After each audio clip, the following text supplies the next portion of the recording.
رات کی قسم جب وہ چھا جائے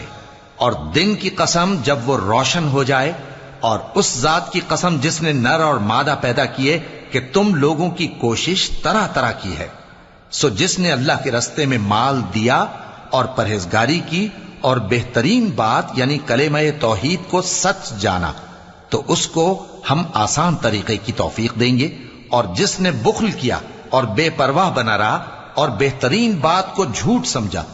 تو ہم اسے رفتہ رفتہ سختی میں پہنچا دیں گے، اور جب وہ دوزخ کے گڑھے میں گرے گا تو اس کا مال اس کے کچھ بھی کام نہ آئے گا۔ یقیناً راہ دکھا دینا ہمارا ذمہ ہے، اور بے شک آخرت اور دنیا ہماری ہی ملکیت ہیں۔ سو میں نے تم کو بھڑکتی آگ سے خبردار کر دیا ہے، اس میں وہی داخل ہوگا جو بڑا بدبخت ہے، جس نے جھٹلایا اور منہ پھیرا، اور جو بڑا پرہیزگار ہے وہ اس